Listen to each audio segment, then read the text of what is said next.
Hey everyone, good to see everyone. All right, so we have the financial report for December 31st, or for the 12 months of 24. So what we're going to do is walk through so we understand what transpired and also talk about the future so we can see what's going to transpire so everybody is on board. Take a look at page 2. We wound up 7.45% over budget. Now, what is that in dollars? Every 1% is about 17,000. So that means we wound up about $127,000 over budget. So if you took a look at last year, keep in mind we had that split year. October we were over by 2.95, and at the end of December last year, almost in the exact same spot, 7.65 over budget. So let's go to page 3. Page 3 is the summary of our revenues and expenses. So if you look, you can see category 3, over and under. That's what we're going to concentrate on tonight. All the ones that are bold and checked went over budget. Category 4, we already know 100% is our benchmark. Category 6, the difference between the 12 months of this year and the 12 months of last year. So let's start up above in revenue. Look at tax collections in line 6, 81,340 less. So that means what? Tax money was delayed. Coming in January, not December. So we either get it in December or we get it in January. So that means what? We're going to expect a little bit more than normal in January. So keep that in mind. That's why you see it in brackets. Now, let's take a look at the future in this category. We already know Senate Bill 190 is going to do what? It's going to start limiting our growth potential, which means seniors that are 62 and older are going to wind up having a freeze. They're not going to pay any more than what you see in 25. So they're locked in. So as long as they stay in those homes, that means what? We're going to receive no new growth dollars is what's going to transpire. It's not going to be an impact in the first year, but just look at the cumulative effect. 25, 26, 27, on and on. So if they're in the house for 5 years or more, all that growth is lost. We don't recover that until they move or sell. So keep that in mind. That's what's going to transpire. So we're going to start seeing this category limited. Our growth right now is de minimis to begin with. This year, our growth was all $21,000. So when we start taking that type of growth away, this district will be in harm's way. So keep that in mind as we move forward. Fire marshal's permit, you can see, less than last year. Now that could change at any point in time. We know based on growth, we could see big permits walk in, but you can see compared to last year, about $41,000 left. Interest, the good news, we were able to make the mark there. Chief Christie doing a good job laddering the money. And then grants, that was our big growth through grants. So commend the chief for reaching out, doing what needs to be done, working with Mark Fuller and some of the others to provide grants for this district, but we can't survive on grants. Grants are always beneficial, but there's no guarantee they're going to continue in any magnitude. So keep in mind, seeing $74,000 more than budget, that means that's a number that's unpredictable for the future.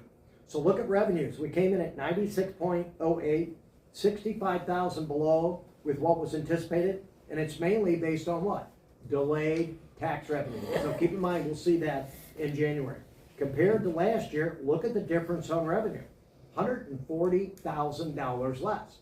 We're going to start seeing less as time goes on. Why? The economy. You're already beginning to see interest come down. A lot of these categories are going to come down. Revenue is going to be slow as time moves on. We can't afford slow revenue growth. We don't have it already. And even slower means what? We're not going to be able to provide for this district and the services we provide today. So keep that in mind as we move forward. Now, let's look down on the expense side. First category, over, election expenses, but we all know why. I commend the board and the district for reaching out. We need to continue to do that. Without elections, the residents will not realize the impact. The impact is serious. Serious. Our equipment, old, outdated, and we now know our truck is in disrepair. So we're in a position without new equipment. We're going to be in a difficult position for many years. Now keep in mind, even with a bond issue, it's going to take many years to get new equipment in here. The delay right now is anywhere from 2 to 4 years to get a brand new pumper. So all that means is we're gonna have to do something in the interim between the time that the bond issue gets approved by the residents and actual purchase at some point in time. So keep that in mind. We're gonna have to start working on contingency plans for this district. We have to have equipment available. Look at the next category, equipment maintenance, over budget, 19,409. Aging equipment is gonna break and it's gonna get expensive. And if we can't replace it, that means we have to repair it. And we can only do so much more with what we have. So keep in mind, it's going to continue to break. The worst case scenario, it breaks on a call. And then it becomes more detrimental for everyone involved. So keep that in mind as we move forward. Then we look at insurance employees, slightly over, 1,232. Cost of insurance keeps going up. In this area, 6 to 9%. So we're not gonna see decreases in this area. So keep that in mind. We're gonna continue to see more. Same with the next category, insurance general. That's our workers' comp and our property and casualty. With all the hailstorms going on, you're gonna see 6 to 9% annually. It's happening, that's what we're seeing throughout the county. So we're gonna start seeing more, not less. So you got two categories that are not going down, that are out of our control. So we can't control those costs, so keep that in mind. Then we look at office supplies right now, 2,963 more than what we had budgeted. Looking down, you can see payroll taxes are up. It's going to be because of what? Overtime, unscheduled overtime for the most part. It was an unusual year, atypical. We don't anticipate this to repeat in future years, but again, it's unknown given the fact of circumstances that could happen, but we wound up over by 14,857. Professional fees over budget by 20,772. Keep in mind we had to have 2 audits this year because it was a split year all the way up through October. Then we also had an audit for November, December. The auditor charged us for both years the same fee, no discount. So again, that's a one-time item that will not continue to repeat. And then we look down, here's salaries overtime.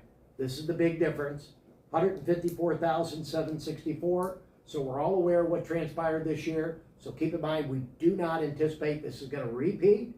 But keep in mind, given the service level we're providing, no one can anticipate what's going to happen next year. We see the ice. Nobody anticipated this. Someone slipping and falling on it, going to have a serious injury. So those things are susceptible, and it's out of everyone's control. So keep in mind, we can't predict what this category is going to be next year. It could be the same. We're not anticipating. We think this is more atypical, not normal. So we'll see as time goes on. Supply support facility. $416 more. Keep in mind with the cost of inflation, we're going to see that throughout, 3 to 5% for this year. Next year, probably going to be a little bit less, but keep in mind that's still going to impact. Less revenue and more expenses, that's not a good combination. That's going to lead us to what? We need additional resources here at the district. We can't continue to survive with what we have. Without another 25 cents or more here at this district, we're not going to be able to continue to provide the same level of services. Can't provide equipment, can't provide trucks, can't provide the manpower. We need the additional resources to survive. So to the residents who dial 911, this is this district's 911 call. Everyone needs to understand this is your 911 call. In April, you're telling them, we need your help. We're always there for you. We need you to be there for us. We can't continue to survive at this level. It's not feasible. You're going to see in a minute, we had negative cash this year. Negative cash, you can't run a household like that where you're in the red. Had it not been for the tax anticipation note, we would have been having to halt all expenses whatsoever in December just to make it through the year. The good news, Chief was being very proactive, the board proactive, and providing the tax anticipation note to get through, and you're going to see that here in just a minute. Look down utilities. You can see 1,567. Quite unpredictable. Like this cold weather, nobody knows what's going to transpire. Rates are not going to go down. They're going to continue to increase. Again, out of the control of this district, our costs are going to continue to rise. We can't control that, but we have to continue to provide the same service level. That's going to cost additional resources. So when you look at over under, category 3, we wound up over by what? 127,162. But look at category 6. Compared to last year, we only spent $34,675, 1.93%, when inflation's 3 to 5%. So if you're talking bottom line management, you're doing all you can do. Given all the circumstances we just talked about, as a district, you could not have done more. Look at all of the items we talked about out of your control, and you still only spent 1.93% more. So keep in mind, outstanding bottom line management, you can't expect any more. You're not gonna have years like this given all the circumstances that took place this year, but it just goes to show from the chief down, everyone here is working hard to be sure the district can provide the same services with reduced funds. So if you look at it from the standpoint of what transpired compared to last year, the delta difference with revenues and expenses, $175,000 difference, because what?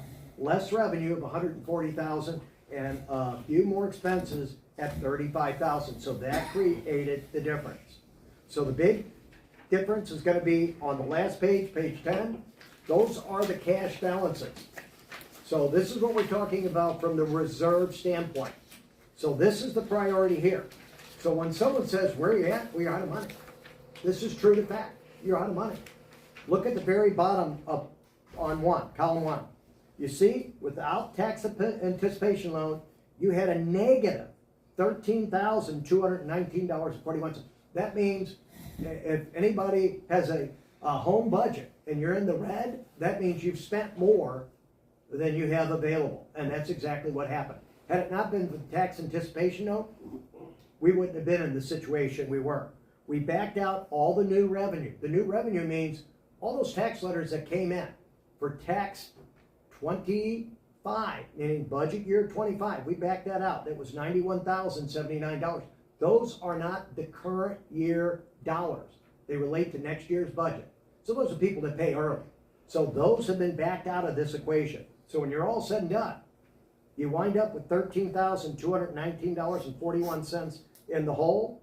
That means your 2.88 days, you got to make up somewhere. We still have to repay the tax anticipation note. Now money's there, so we're going to have to take care of that readily soon.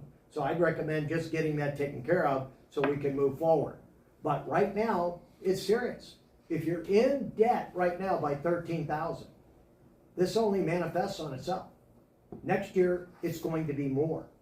So next year, this could be $100,000 if the same circumstances repeat this year.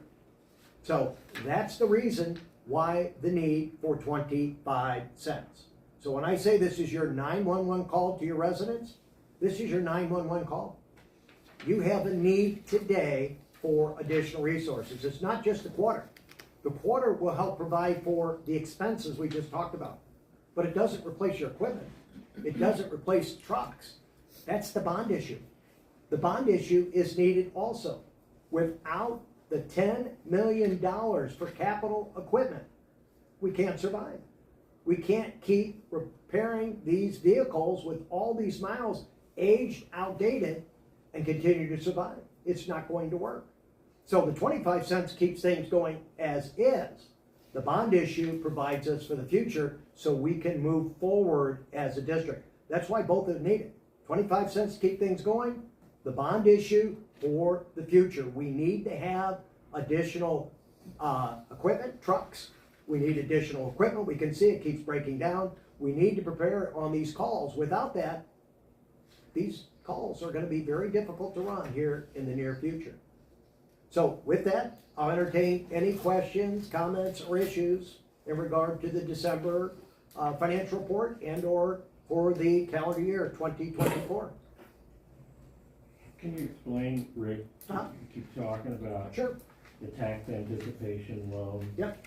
Can you explain to our viewers and the general public present at the meeting what we borrowed and when we borrowed it to bring us through this year? Correct. It was October we looked to get the money. A tax anticipation loan is no more than a letter of credit. Basically, we have a line of credit, but this money came into the account, $250,000. But the bank only loans it to you for a short period of time. So we have to repay the tax anticipation loan. And what it means is we're borrowing on future tax receipts. That's the reason they're loaning us the money. Thank you.